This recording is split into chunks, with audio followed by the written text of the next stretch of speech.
citizens, thank you for keeping the flames of freedom alive in our country. Thank you also for standing with me in the many years of struggle to liberate Kenya. Thank you for the battles you have fought together. The journey has been long, but I have not fought alone or felt lonely. We have fought together. But allow me to take this very special moment to convey my very personal and deep gratitude to my family and the entire Odinga family for their enduring spirit in difficult, upsetting and tragic times. Through the times, they have kept powering through and lived up to the Jaramogi Oginga Odinga's mantra that freedom has a price. I also want to thank my fellow compatriots. Mimi Raila Amolo Odinga. They called him Baba, father. They called him Agwambo, the mysterious one. But to millions across Kenya and beyond, he was more than that. He was an idea, a movement, a living symbol of hope, resistance, and defiance. When Raila Odinga passed away in October 2025, a silence swept across the land. The kind of silence that hums with memory, with laughter, with tears, with chants that once shook stadiums. This is the story of how one man, through words, courage, and charisma, became the most influential man in Africa. A man who could tell a crowd, left, and they would go left. Right, and they would go right. A man for whom people sang, fought, and even died. Raila Amolo Odinga was born in 1945, the son of Jaramogi Oginga Odinga, Kenya's first vice president. Politics ran in his blood, but what defined him wasn't privilege, it was pain. He spent years behind bars for opposing dictatorship. In the dungeons of Nyayo House, he was tortured, isolated, broken, yet never defeated. When he walked out of prison, he said something remarkable. Detention is a good school. You learn who you are. That's how Baba was forged, not in comfort, but in chains. When Kenya finally opened the gates to multi-party politics in the 1990s, Raila emerged like a storm. He became a symbol for the oppressed, the silenced, the forgotten. People saw in him a reflection of their own struggles, a man who dared to dream of a fair Kenya. He entered parliament, rose to cabinet and ran for president 5 times. Each time he came close. Each time controversy followed. Each time his followers said, "They stole it from us." And each time he refused to give up. Now close your eyes. Imagine a field stretching to the horizon. A sea of people in orange shirts, waving flags, drums pounding, dust rising, the air electric. At the center stands Raila, a microphone in hand, his face calm, his voice thunderous. "My people, are you ready? Yes. If I say left, you go left. Left. If I say right, you go right. Right!" The crowd obeys. Tens of thousands move as one. It looks less like a rally and more like a miracle. He didn't just speak to them. He commanded them, not by fear, but by faith.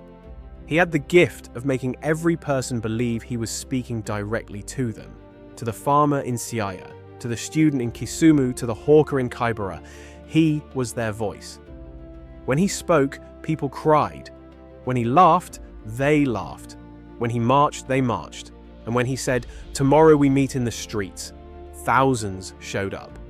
Even when police blocked the roads, people walked barefoot for miles to see him. To his supporters, it wasn't politics anymore. It was a calling. But love that deep comes at a cost. The 2007 election, a nation divided, a vote disputed, the streets burned. More than 1,000 people died, many in the name of Raila, many in the name of hope. In Kondele, Kisumu, Kibera, the chants turned to screams, protests met bullets, tear gas filled the air. Yet even in chaos, the crowds shouted, "Baba hataki mchezo, Baba till we die." Over the years, protests would erupt again and again, each time with the same rhythm, the same energy, the same loyalty. People risked death just to stand near him.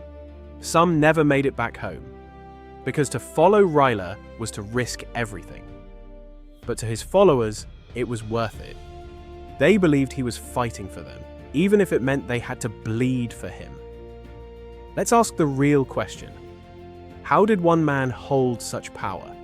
The answer lies in his connection. Raila was a storyteller. He didn't quote statistics, he painted pictures. He spoke of stolen land, of betrayed dreams, of dignity denied. He didn't tell you what he would do. He made you feel why he must do it.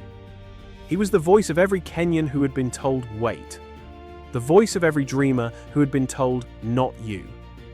He made the poor feel seen, the angry feel heard, the hopeless feel human. His charisma was unmatched. He could turn a rally into a concert, a protest into a carnival. Even when he lost elections, he won hearts. People didn't follow him because he was powerful. He was powerful because people followed him. And oh, Baba had jokes. Once during a hot rally in Kisii, he paused mid-speech, wiped his forehead and said, "You people are so hungry, you're fanning yourselves instead of clapping for me." The crowd erupted in laughter. He took a bottle of water, poured some on his head and said, "Even Baba needs blessing sometimes." Moments like that made him real.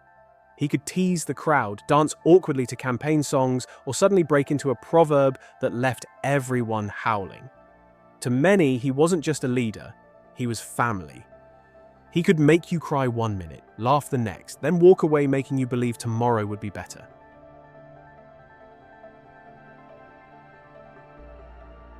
After decades of rivalry, Raila did the unthinkable. He shook hands with his old adversary, President Uhuru Kenyatta. Some cheered, others called it betrayal. But in truth, it was vintage Raila, unpredictable, mysterious, strategic. That's why they called him Agwambo, the one whose moves no one could predict. He made peace when everyone expected war. He joined hands when everyone expected defiance. He changed Kenya's course more than once, even without being president. Every twist, every turn, he stayed relevant. Like the phoenix, he kept rising from the ashes. Then came that dark day, October 15th, 2025. Morning in India. A heart attack. The news spread like wildfire. Raila Odinga is gone. The country froze. From Mombasa to Kisumu, Nairobi to Eldoret, shops closed, flags lowered, people wept in the streets. When his body landed back in Kenya, tens of thousands stormed the airport. Police couldn't hold them back. Flights were grounded. People wanted to see him, one last time. At the stadium where his body was displayed, crowds pushed against gates. Some fainted, some sang, some died in the chaos. 4 lives lost in grief. Even in death, Raila drew crowds so massive that they broke barriers. It was as if the nation couldn't let him go. Because Baba wasn't just a man, he was a memory, a movement, a heartbeat. Raila's death didn't just take away a leader. It took away an era, the era of unbreakable faith in politics, of believing that one man could change everything. His life was full of contradictions, a rebel and a peacemaker, a loser and a legend, a politician and a prophet. He wasn't perfect. He made mistakes, disappointed allies, and struck deals that raised eyebrows. But his imperfections made him human, and that humanity made him loved. The people who followed him weren't blind, they were believers. They saw in him the possibility that Kenya and Africa could be more than it was. And now, with him gone, there's a hole no one can fill. A silence that echoes louder than any chant. Narrator, voice softens.